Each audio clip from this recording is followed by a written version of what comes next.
એમાં અચાનક કબીર સાહેબ રોવા માંડ્યા. કોઈએ પૂછ્યું, સાહેબ કેમ રોવો છો? રોવાનું કારણ? ત્યારે કબીર સાહેબ જવાબ આપીશ કે હું કાપડ વણતો, તાર ઉપર તાર નાખતો, એમાં એક તાર તૂટી ગયો. ઈ તારને હંધાડવામાં રહ્યો ને તા એક શ્વાસો ભજન વિના ખાલી ગયો.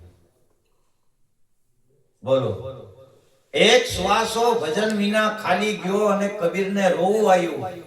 આપણે 40 વર્ષના શ્વાસા વી ગયા. કેમ આપણને આવડા નથી આવતા? કે આપણને ખબર જ નથી કે આપણા શ્વાસની કિંમત કેટલી છે. એટલે કીધું કે પોતે પોતાને ઓળખો, બીજી મેલો પંચાયત. વાત વાતમાં દિવસો વિયા જાય, એક પળ જાય છે 1 લાખની. આ ભજન સંત મૂળદાસે ક્યારે લખ્યો? કે જ્યારે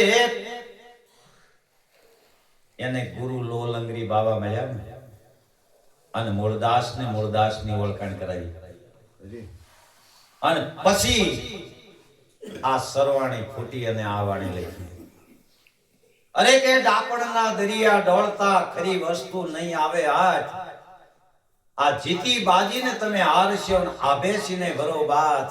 એક પળ જાય છે 1 લાખની. આ બીજી વાતો કરવી ને એ તો ડાપણના દરિયા ઢોળવા જેવી વાત છે. હે, બાજરો કાઢી લીધા પછી ધુઆ ધોકાવી એમાં શું વળે?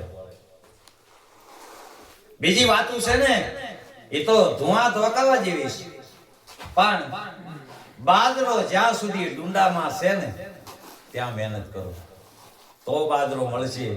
પણ બાજરો નીકળી ગયા પછી જે ઓલા ધુઆ રહ્યા ને એ ધોકાવી એમાં શું નીકળે? હે, માટે કીધું કે પોતે પોતાને ઓળખો, બીજી મેલો પંચાયત. પણ હવે પોતે પોતાને કેમ ઓળખવો?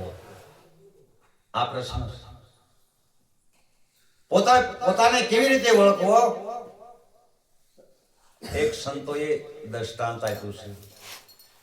દ્રષ્ટાંત સામું નહીં જોવાનું, સિદ્ધાંત શું કહેવા માંગે છે એ આપણે પકડવાનું. અત્યારે અહીંયા આપણે બેઠા છીએ અને ઘોર અંધકાર છે, એકાબીજાને કાંઈ દેખાતું નથી એવું અંધારું છે. અને એમાં મહારાજ પ્રશ્ન કરે કે આ હોલમાં ક્યાંય ગલોપ છે? એટલે આપણે શું કહ્યું? ચાલ લગીરી બોલજો એટલે મને ખબર પડે દોણામ જાય. હા, અંધારું છે. અને પ્રશ્ન કરે કે આ હોલમાં ક્યાં ગલોપ છે? તો આપણે શું જવાબ આપશું? ગલોપ નથી દેખાતો એમ જ કેવી? અંધારું છે, ગલોપ તો છે પણ અંધારું છે એટલે ગલોપ દેખાતો નથી. પછી ઉભા થઈ અને શ્રીજ પાડે અને ગલોપ થાય પછી એનો એ જ પ્રશ્ન પૂછે કે બોલો ગલોપ ક્યાં છે? તો હું કે આ રહ્યું કે ને બરોબર. ગલોપને તમે જોયો કે હા? શેના વડે જોયો?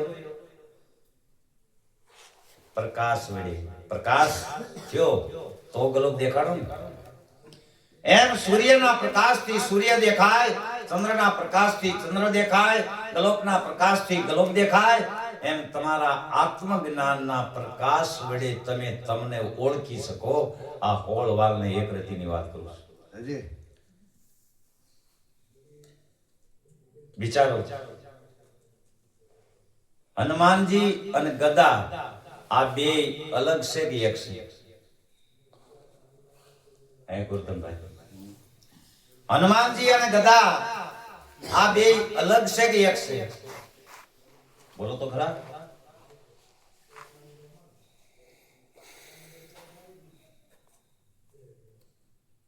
હનુમાનજી અને ગદા આ બે અલગ છે.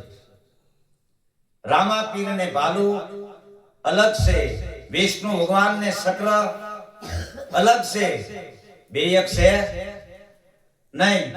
એમ રામ અને ધનુષ એ અલગ છે. કૃષ્ણ અને બંસરી બે અલગ છે. એમ શરીર અને આત્મા એક છે. હનુમાનજી એ ગદાને ધારણ કરી છે રામાપીરે ભાલાને ધારણ કર્યું છે, રામે ધનુષ ધારણ કર્યું છે, કૃષ્ણએ બંસરીને ધારણ કરી છે, એમ તમારા આત્માએ શરીરને ધારણ કર્યું છે. આ બે એક છે, ઈ અલગ છે. અને જ્યાં લગી આપણે એક માનશું ત્યાં સુધી આત્માની ઓળખાણ થાય છે. કારણ કે શરીરમાં રહેવા છતાં શરીરથી અલગ, શરીરમાં રહેવા છતાં શરીરથી અલગ. ઈ કહેશે હું કાંઈ કરતો નથી. જે કાંઈ શરીરની અંદર ક્રિયા થઈ રહે ને ઈ કે હું નથી કરતો. ઈ ક્રિયા કરવા વાળા બધા અલગ અલગ છે. આંખ જોવાનું કામ કરે ને, કાન સાંભળવાનું, જીભ રસ લેવાનું, મુખ બોલવાનું કામ કરે છે. આ તો ઇન્દ્રિયો દ્વારા થઈ રહ્યું છે કાર્ય. કોના દ્વારા? ઇન્દ્રિયો દ્વારા. બોલ્યો કે હું તો સાક્ષી સ્વરૂપ સૌ, સાક્ષી સ્વરૂપ છું. આ માયકની અંદર પાવર છે, આ ગલોપમાં પાવર છે, એટલે પંખો ફરે છે ને, ગલોપ થાય છે ને. પંખામાં પાવર છે એટલે પંખો ફરે છે. માયકમાં પાવર છે એટલે માયક મોટો અવાજ કરે છે. હવે દાખલો લેવી કે આ પંખાની અંદર જે પાવર છે એટલે જ પંખો ફરે ને ભાઈ, બરોબર. હવે આમ સ્વિચ પાડી અને પંખો ટું ટું ટું ટું જરી જરી આંટો ફરે, આમ પાંચ ઉપર ફરતો હોય એટલો ન ફરે તો પાવર હોય ફરવો ન પડે? પાવર વડે જો હાલતો હોય પણ અંદર કોયેલું છે ને એ ઉડી ગઈ છે એટલે પંખો ફરતો નથી. એમ આંખના દેવ સૂર્ય, કાનના દેવ દિક્પાળ, નાકના દેવ અશ્વની કુમાર, આ એની સત્તા ઉઠાવી વિયા જાય. આંખ હોવા છતાં દેખાય ઓલો તો નકર અંદર નથી. એના વડે જો જોઈ શકતી હોય તો ઓલો અંદર બેઠો છે તો આંખ ન જોઈ શકે, કાન ન સાંભળે. દિક્પાળ એની સત્તા ઉઠાવીને વી ગયો એટલે કાને સાંભળવાનું ભાઈ. આંખમાંથી સૂર્ય એની સત્તા ઉઠાવીને વી ગયા એટલે આંખ હોવા છતાં આંખ જોઈ શકતી નથી. અંદર જે પરમાત્મા છે એ સાક્ષી સ્વરૂપ છે. ઈ કે હું કાંઈ કરતો નથી. કેવી રીતે? કે કોઈ પણ જીવાત્મા જ્યારે કર્મ કરવા જાય ને ત્યારે અંદર નથી બેઠો.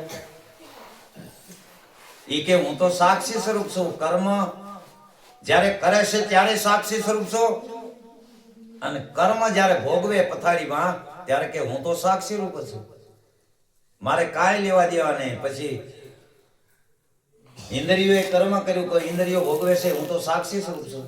અહીંયા બજારમાં કોઈ માણસે કોઈ માણસનું ખૂન કરી નાખ્યું ને તમે ઉભા ઉભા જોતા તો તમે તો સાક્ષી ને.